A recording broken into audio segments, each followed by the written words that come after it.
Greetings, our Hebrews, like brothers and sisters. This is the high priest, D. Smith, the watchman on the wall. Family, as always, grab that King James. But first and foremost, I want to give a shout out to the whole family. Happy Sabbath, Israel. Family, we got a fine teaching. And family, I want you guys to be very, very attentive. I want you guys to think about the reading. I want you guys to listen because this is very, very important. We are living in a crucial hour. This is very important. I'm talking to all of the family that's out there.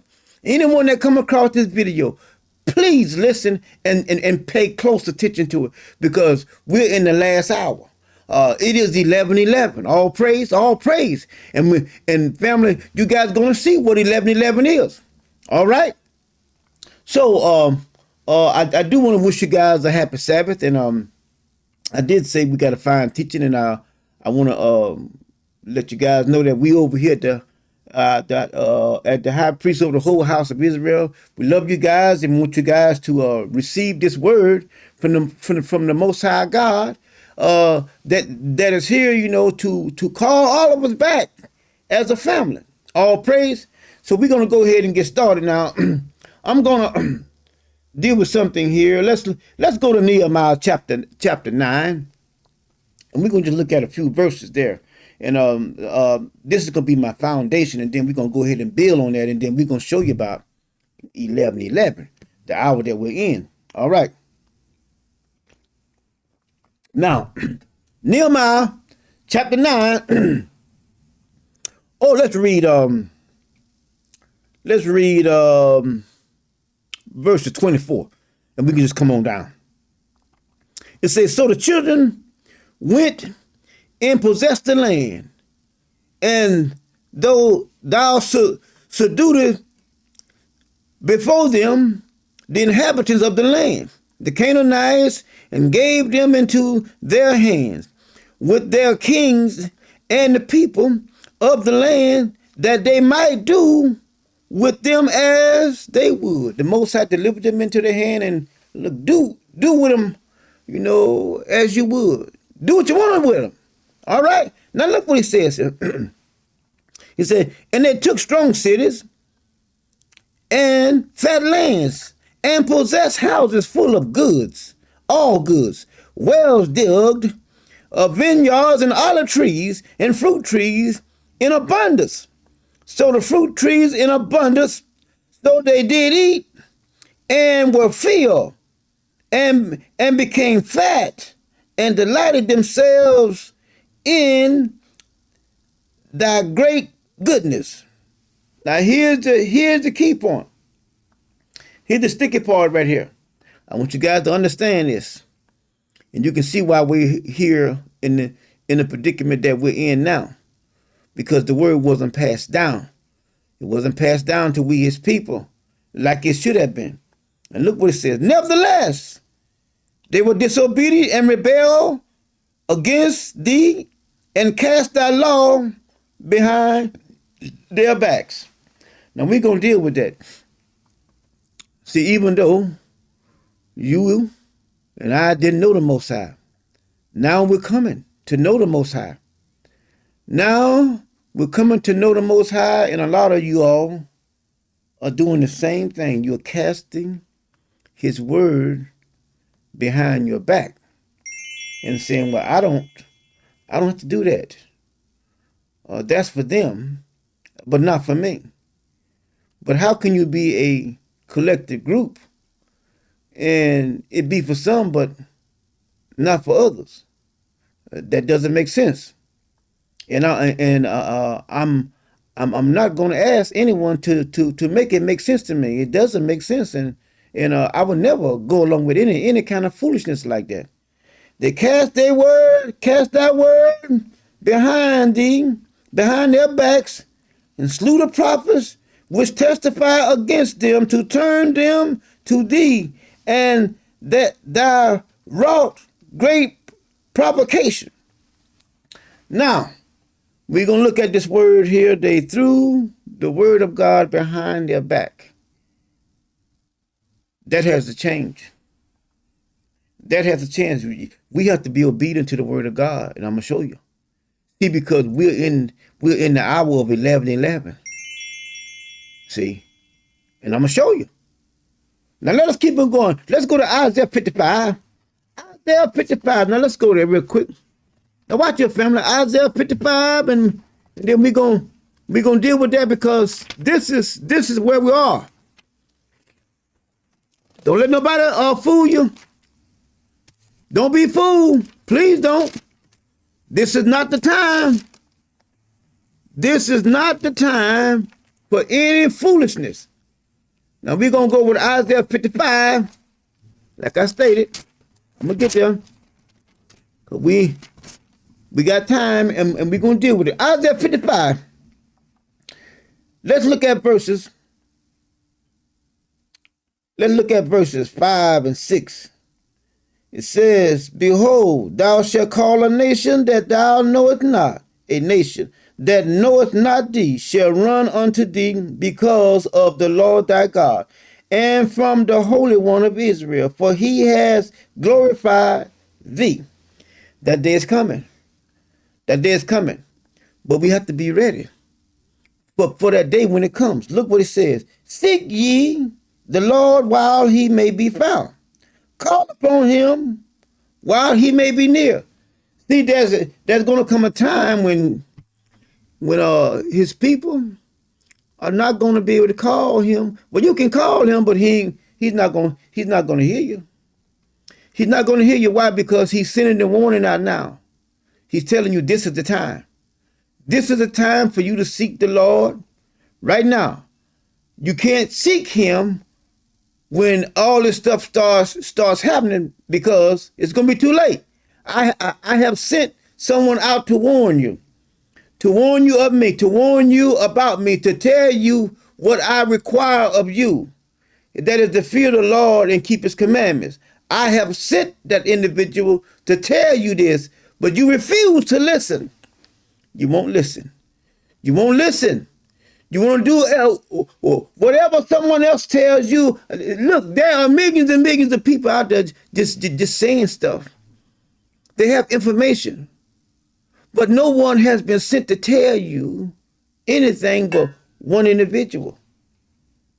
Because if there's a lot of individuals out there that have been sent to you, then that means that God has changed. He have changed the way he does things, and he does it. Now let us go here a little further now. We're going to go back to the book of Jeremiah. Let's look at Jeremiah. Now watch this right here. See, because I'm showing you this now before we get to the time that we're in. You need to know this. You need to know this, because things are getting critical. Now let's look at Jeremiah 33. It says, moreover, the word of the Lord came unto Jeremiah the second time, while he was yet shut up in the courts, in prison, saying, see that? See that? Where is he? He's in prison, right? But do you think that's going to stop him? No, it ain't going to stop him. Thus saith the Lord, the maker, thereof, the Lord that formed it, to establish it, the Lord is his name. Call upon me, and I will answer thee, and show thee great and mighty things, which thou knowest not. See that? This is the time. This is the time. This is the time for us to come together as a family. I'm telling you, time is running out. The hour is 11:11. Not 12 double dot 00. It's 11:11. Y'all need to wake up. I'm telling you, you're going to have to wake up. We're living in a critical time now. Everything is crucial. There is no more time to be jacking around. It's not. You have to hear the word of the Most High. If not, I'm telling you, I can definitively tell you, you are going to perish. Anyone come across this video, go and tell your family members and share it and read along with me. If you don't heed the warning, you're going to perish with the rest of the world. And you can look around you and see things are changing right before your eyes. You can see all these things taking place right before your eyes. And it doesn't resonate in your heart up here. Look, something is going on. Things are changing. The hour is 11:11. I'm going to show you. Now, let us move here a little further. Now, I'm going to show you now. Let us go here. Let's go to Deuteronomy chapter 4. Let's back up. See, because you got to go back in order to appreciate this word. See, because if you don't go back, you're not going to appreciate it. You're not. Deuteronomy chapter 4. Let's look at verses 29, and we can just read on down. It says, but if from hence thou shalt seek the Lord thy God, thou shalt find him. Thou shalt seek him with all thy heart and with all thy soul. Y'all see that? Do you see it? I'm giving you this because I'm going to show you what 11:11 is. I'm going to show you the hour 11:11. Family, we got to come together. We got to, listen, you got to trust the Most High God more than ever. You need to trust him now and acknowledge him and then accept what he says is to be true, and then forget about what somebody else is saying. They are not God. God is God all by himself.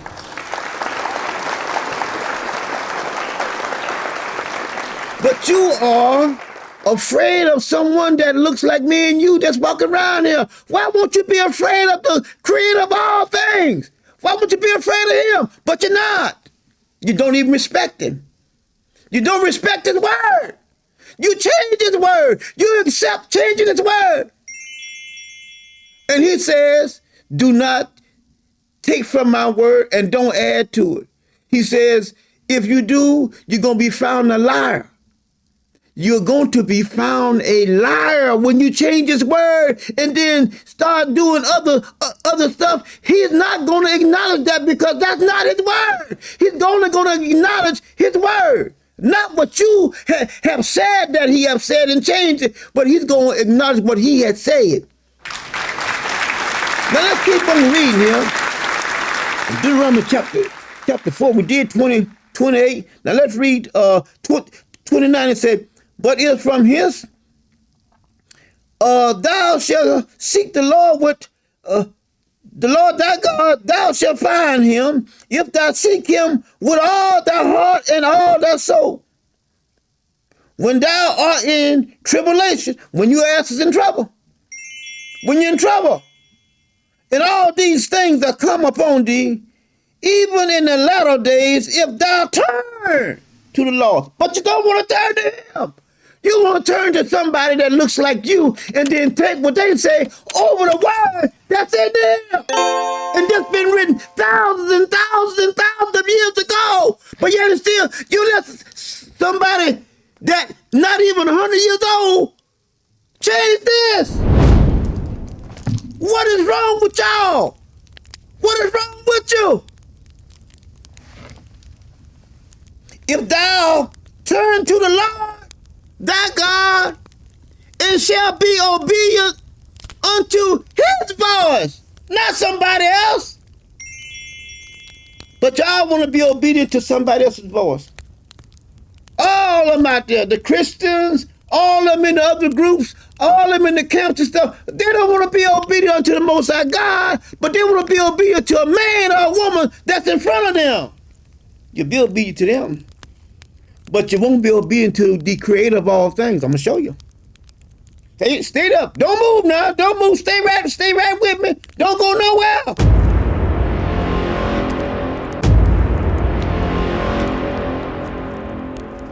Look what it says here. For the Lord thy God is a merciful God. He will not forsake thee, neither destroy thee, nor forget the covenant of thy fathers which he swore unto them. Y'all see that?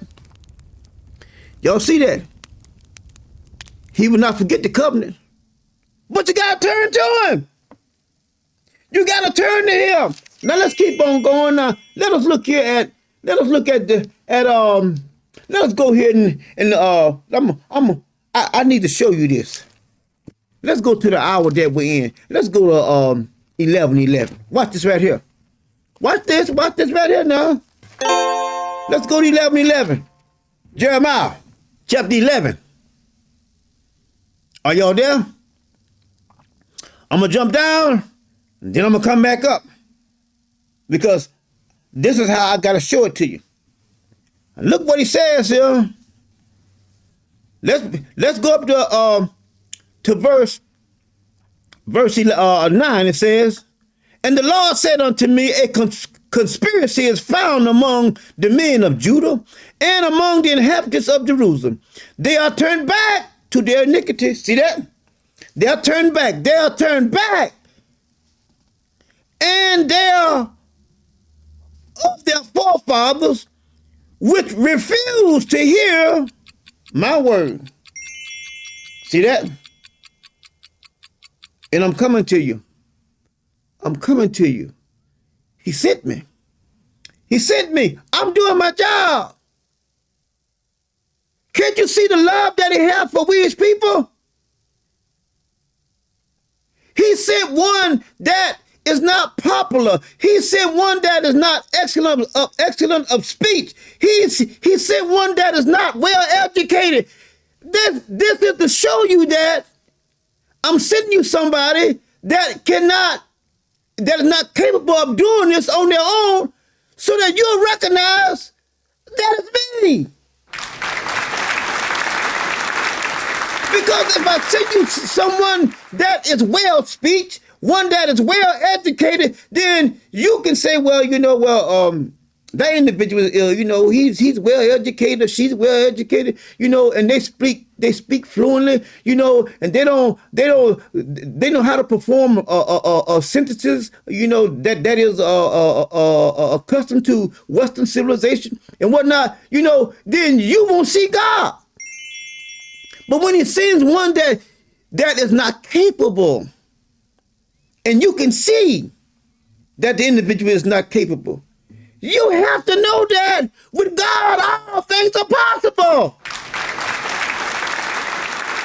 You have to see the Most High. But look what he says here.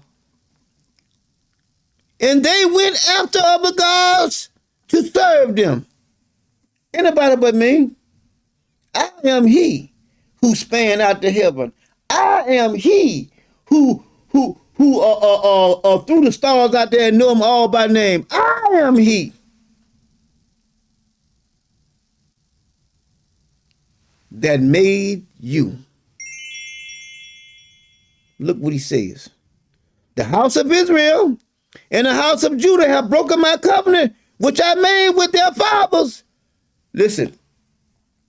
Therefore, thus saith the Lord, behold, I will bring evil upon them, which they shall not be able to escape. Ain't no escape, y'all. It is not going to be any escape. The hour is 11:11. The hour is 11:11. There will not be any way to escape. That's why he sent me. He sent me to tell you that if you don't turn, there will not be any way of escape. I'm telling you. I'm telling you. The clock is ticking. It is 11:11. The clock is ticking. Now let's keep on going. And though they shall cry unto me, see that? Do you see it? Do you see it? Do you see it? It's right in the pages. You're going to cry. You're going to cry, but it's going to be too late. You're going to cry. You're going to wish I was there, but now, I'm doing something else. I'm gonna do my own thing. I thought I thought I knew you, Lord. I thought, yeah. He said, you going to cry. He said, but guess what? I'm not going to hear you. I'm not going to hear you. And if you remember, in Exodus, he told Moses, he said, the cries of my people have came up to heaven, because of the affliction, of the oppressor. And he says, I'm sending you down there. Why he didn't go and talk to them? He heard them. He heard them. Why he didn't go and talk to them? He said, Uncle Moses. And he told Moses to tell them, that I have sent you. Because they're going to ask, who sent you then? And then he said, tell them, I have sent thee. But you can see the clock is ticking. The clock is ticking against you. Time is running out. He says, I will not hearken unto them. You see that? Then shall the city of Judah and inhabitants of Jerusalem go and cry unto the gods unto whom they offered incense. See that? Go back to the God that you was praising.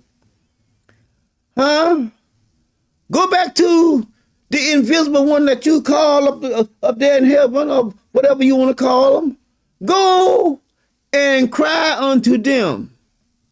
And I'm going to show you. I'm going to show you. They ain't going to be able to save you. They're not going to be able to save you. They shall not save thee at all in the time of your trouble. But it gets even better. You left the fountain of living water. You left the one that I sent to you. You didn't like the one that I sent to you. So you know what I have instructed him to do? Let's jump down to verse 14. We in Jeremiah 11. We down to verse 14. This is what he have instructed. See, ain't no coming can't come back. When the time come, ain't no coming back. There is no coming back. There is no coming back. Therefore, pray not thou for this people, neither lift up a cry or prayer for them. For I will not hearken unto them. For I will not hearken unto them in the time that they cry unto me for their trouble. See, so there'll come a time when you can't come back. And there is no escape. Did you hear what I say? There is no escape. There's a time when you can't come back. Even though you might want to come back, you can't come back. Because he already have instructed me, and I'm going to follow his instructions. That's right. That's right, because you rejected the one that he sent to you. Yeah, you rejected him. I don't want to hear that. I don't want to hear that. We going to, but go ahead on. That's up to you and your God. But you're going to see what the Most High does. So we're going to close out there, family. The hour is 11:11. This is the hour now. I don't care what time you got on your clock, but the hour is 11:11. Dash 14. That's what time it is. So family, you guys know how we do it at the end of the broadcast. We come together. One voice and one mind. Are you ready? On the count of 3. 1, 2, 3. One word, one God, one people, one love. All praise, family. Family, we love you guys from over here at the high priest of the whole house of Israel. Family, we wish you a happy Sabbath. Until next time, we say shalom. Love you.